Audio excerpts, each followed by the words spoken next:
pole dancer. Welcome to the Evidence-Based Pole Podcast. My name is Rosy Boa. I'm a pole dancer, pole teacher, and personal trainer. And I've started this podcast so that we can learn together, talk with the experts, read the research, and feel better on and off the pole. So if that sounds like something you're interested in doing, let's go. Today, I've got, I think it's exciting and interesting, I hope you'll agree, episode on flow state. So this is something you may have heard me mention in passing, and I sort of assumed it was general knowledge because, to no one's surprise, I'm a weird little nerd. I'm a weird little sweaty nerd dancing in my spare room. It turns out it is maybe not quite so general knowledge as I thought. So I thought it would be really helpful to do an episode talking about who came up with it, how has it been studied, what it is, and how it relates to us as pole dancers. So flow or flow state, it was developed by a researcher called Michele Csikszentmihályi and has been studied by many, many people since then. And he developed this framework in the 1960s and published it in the early 1970s. He was working in Italy at the time, and so you see a lot of studies in the 80s and 90s being done, particularly in Italy. But since the 90s, there's been a lot of interest in it in other fields as well, and it's become really an interdisciplinary study. So those fields include, and here is a little snippet that I'm going to be quoting from Michele, or possibly Michael, apologies, I'm not entirely sure how it's supposed to be said, Biasutti, Flow and Optimal Experience, which is a chapter in the Encyclopedia of Creativity, published 2020. So as of 2020, it was being studied interdisciplinarily, including in positive psychology, and that's the field that it originated from. Positive psychology is studying what makes people happy, as opposed to like something like clinical psychology, which is more focused on pathologized psychological states and behaviors. So positive psychology, cognitive psychology, arts, sports, science, sociologists, and by anthropologists interested in altered state of consciousness and spiritual experiences. So let's talk a little bit about what it is. So the reason that Michele Csikszentmihályi started working on this is he was really interested in why are people sometimes self-motivated to do something, right? So there's this phrase that you'll see a lot in the flow literature, autotelic, auto self-telic goal. And an autotelic activity is something that is self-rewarding. And it was built on previous work on intrinsic motivation, right? So what makes people want to do things of their own accord?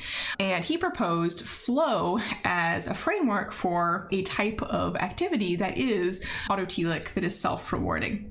So there are a couple different components here, and I'm going to be referencing Nakamura and Csikszentmihályi flow theory and research in the Handbook of Positive Psychology from 2001. So a little bit of an older piece. If you're not familiar with the concept of a handbook in a particular field, usually it's written by people who, each chapter will be written by a different person or set of researchers, and they will be foundational researchers in whatever the topic of the chapter is, right? So a really nice reference material if you're new to a field is usually a handbook in that field. So there's a couple things that characterize flow. So one is intense and focused concentration on what one is doing in the present moment, right? So you're really in the moment, you're not thinking about the future, you're not thinking about the past, and you're definitely not planning. So that's really a key feature of flow, is that you don't plan, you're just reacting to things, right? So if we think about this in the pole dance setting, of course, this would be something that you would find probably more easily perhaps in a freestyle movement rather than a choreographed movement, although you can absolutely find flow in choreographed movement as well, right? It is not that you are necessarily coming up with it as you go along, but it has been more studied in those areas. So like there's a lot of stuff on sports in particular, which are usually not choreographed, like football and soccer and stuff. There's also merging of action and awareness. So again, taking away that planning component, you react to your environment or whatever it is that you are working on in a very sort of fast, organic way. And oftentimes people will describe the experience as if they felt like they were in complete control. But again, there wasn't really planning that was taking place. They were just sort of reacting to the environment. Loss of reflective self-consciousness, i.e. loss of awareness of oneself as a social actor, right? So I think this is something that I think a lot of pole dancers would like, particularly in performance settings, right? So this would be something like you're not feeling stage fright, right? You're not thinking about how other people are seeing you. You are completely focused on your own experience. You are not considering everyone around you. You are really focused on yourself, but not in a self-conscious way, right? A sense that one can control one's actions. That is, a sense that one can in principle deal with the situation because one knows how to respond to whatever happens next. So having agency over yourself and being able to choose what you do is really important to being able to find flow, right? If you don't feel like you have control over the situation and control over what you do next, you're probably not going to be in flow state. And again, I think that this generally tends to map a little bit better onto freestyle than it does onto choreography, but it can certainly depend on the situation. Distortion of temporal experience. Now that's just a highfalutin way to say you're not paying attention to the clock, right? Typically, a sense that time has passed faster than normal. The old saying, time flies when you're having fun. Time should be flying and you should be having fun. And then that comes to sort of the last bullet point here, which is experience of the activity is intrinsically rewarding, such that often the end goal is just an excuse for the process. So thinking back about these autotelic activities and behaviors, it's fun. It feels nice to do and you want to do it again, right? And again, for me, the point of pole in particular is freestyle dance. And a big part of the reason that is the point of pole is because it feels so good. It's nice. It's a fun time. I enjoy it. And I enjoy it because I am able to find this flow state. So that's what sort of characterizes it. How do you get into it? Well, there's a couple of things that are really important to be able to find this flow state. And a big one is the balance between how challenging something is and your skills, right? So again, if you're familiar with this research, you will have seen this graph that has challenge and skill on the two axes. And if something is low challenge and low skill, you get apathy, which is the opposite of flow. And if something is high challenge and high skill, you get flow. So you should be working on something that you can do. That's crucial. It should be within your capabilities, but also that is kind of hard, right? It shouldn't be very easy. If it's very easy, you're likely to lose concentration, to lose interest. So I think a good thing here is, a good touch point here is video games, right? It should be a video game in order to find flow where you're like, okay, maybe sometimes I lose and sometimes I win, but I always feel like I could win. And I always feel like I have the ability to win, right? It's not just I'm constantly trying to do something and it's way too hard for me. And in the pole context, I would say working on moves or movements or dancing to songs that are fun and challenging, but aren't well without your capabilities. And then I would also say working on increasing your capabilities outside of trying to find this flow state and trying to find the dance freedom, if you will, so that you can increase your capabilities so that you can add more and more things and still be able to maintain that balance between the challenge and your skill. So, and also clear proximal goals and immediate feedback about the progress that is being made. And this, I think, is a little bit more challenging in a pole setting than it is for something like a video game where someone can show you text that says, good job. And of course, you can get feedback from other people around you, but remember that part of being in flow is not helping that self-consciousness, is not considering yourself as a social actor.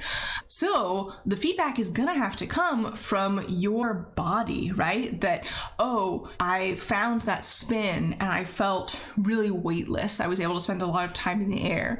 Oh, I rolled over on the ground and I stretched and the stretch felt really good. Oh, I was climbing and I was able to climb to the height that I wanted to climb easily and then do something once I was up there. Oh, I was listening to the song and I was trying to match my movements to the beat to find some musicality, and I was able to do that easily. So that sort of thing is, I would say, more in our pole setting, more related to what we're looking for. Or at least I am. So why would you want to find flow? I mean, I think I mentioned it's fun, it feels good. I think that's certainly for me reason enough. But there's also some other benefits that have been studied, and a lot of these that I'm mentioning here again are from that Nakamura and Csikszentmihályi Handbook article, but for citations if you're interested in more. But it helps with learning. So there's been a lot of work in educational research on how we can help students in schools find flow. It helps to improve body image. So I mentioned that we don't have a lot of information on pole and flow in particular, but the one study that we do have, which is by Kim, Im, Sang-hee, Lee, and Hyo from 2023, Body Positivity Through Creative Immersion, a qualitative study of women's pole dancing experiences in Healthcare for Women International. They did find A, that pole dancers experienced flow, and B, that pole dancing was correlated with a higher body image, a positive body image, and they suggest that flow may be part of the mechanism. So I don't think that they would claim a causal mechanism. I don't think I would claim a causal mechanism, but they do seem to be related, so it is possible the finding flow may help your body image. It improves mood. It feels good. It's fun. It makes you feel better. Promoting personal growth. Fostering healthy lifestyle patterns through self-expression. So this is basically like a dance can help you move more and incorporate movement that feels good in a way that works for you. Fosters self-acceptance and may be fundamental to optimal health and wellness. So from positive body image on, that was from the Kim et al. Paper. You also see it associated with a sense of achievement, a sense of self-confidence, and creativity. So overall, feels good, helps you move, helps you feel better about moving, and drives you to do more of things that you enjoy because you enjoy it. So how do we find flow? So from here, I'm going to be drawing a little bit from the Nakamura and Csikszentmihályi, and I'm also going to be drawing a little bit from Riva, Freire, and Bassi 2016, the flow experience in clinical settings, applications in psychotherapy and mental health rehabilitation, because there's been quite a bit of work on, okay, like a lot of the stuff in art therapy and music therapy is trying to help people find flow to improve mood, improve self-confidence, etc. So a couple things that you need. So you need choice. You need to be able to choose that you are doing the activity in the first place, and you need to be able to choose things around the activity. Autonomy. You need to be treated as an individual with agency, right? You need to be able to move yourself and make choices for yourself and have that be respected. And also focus, right? You need to be able to not worry about other things, right? So I think here about, so sometimes, particularly when students are working on technical curriculum, if I'm working with them live, I will, while they're in a move, I will give them feedback on that move, right? I'll be like, squeeze your heel to your butt or something like that. I would never do that if my goal was to help them find flow, unless I thought they were in danger, right? And I was like, oh, they're gonna fall if they don't do this. But allowing students to focus, allowing students to have autonomy and focus on things for themselves can really help them find that flow state. There should be a clear goal, right? So, and again, in the dance setting, a lot of that is going to be feedback from our body, that we enjoy the feedback that we're getting. You should be able to focus on how you feel, and the environment that you are in should nurture that, right? So if you really think about how you look to others, that's taking you into that self-consciousness, that's taking you into thinking of yourself as a social agent, and you're going to drop out of flow. I find it way harder to flow if I have mirrors around. So if you dance with mirrors usually, maybe try no mirrors.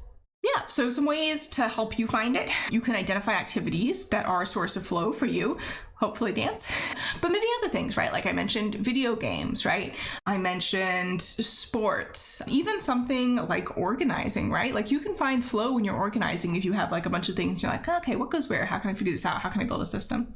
And then find those things that create flow for you and put more of them in your life in different ways, right? So if you find that free dance helps you find flow, do more of it. Also, more active activities are more correlated with flow. So there has been, I think there was one study that I don't have the citation for at hand that suggested that you may be able to find flow if you are watching something passively, if that thing has direct relevance to you in your daily life, right? So like a lecture, maybe you'll be able to find flow, but generally it's something that's going to occur when you are doing something actively rather than passively. So probably not just reading a book, but certainly for me, I actually found flow when I was putting together this literature review. I had all my sources and I was pulling things apart, pulling things together and organizing them and figuring out all the information that I wanted to share with y'all. So it should be a little bit more active. Also, framing. If you view whatever you are doing as play rather than work, it's probably going to be more enjoyable, and you are probably also going to have an easier time dropping into flow. So there's been some work that finds that actually people find flow state more at work than they do in recreation, but that they don't necessarily find it very enjoyable. So something to keep in mind. All right, so that is a little bit of an introduction to flow, a little bit of a history, when people started studying it, the fields that it's studied in now, a little bit of the qualities of being in a flow state, some of the benefits, and the little bit that we know about the specific benefits for pull. But honestly, it feels good, and it makes me want to do more of the thing that helps me find that feeling. And I think, like, in and of itself, that is more than enough reason, and I don't really need any other benefit to be able to want to continue to do it, but there are other benefits. And also some tips for finding it. So if you're interested in reading more, I'm going to put citations to everything that I mentioned here in the show notes. You can definitely check them out. And I think most of them are open access. I think that the Handbook of Positive Psychology chapter may not be open access, but I think you could probably find it pretty easy. So yeah, that is flow state, which is something that I'm thinking about a lot when I put together, particularly my freestyle flow classes. And if it's not something that you're currently finding in dance, maybe try some of those tweaks I mentioned. And I hope you do, because it feels great. And I hope everyone has a lot of chance to experience this in their day-to-day life, because it's a nice feeling. So that's all I've got for you this week. Next week, we're going to be back with an interview that I'm really looking forward to, and I will see you then. Bye. Thanks so much for joining me today, pole dancer. This podcast is a production of Slink Through Strength, the inclusive, evidence-based online pole studio. So if you're looking for a place to train, either off-pole conditioning and flexibility, or learning pole tricks and refining your pole movement, you can find us online at slinkthroughstrength.com.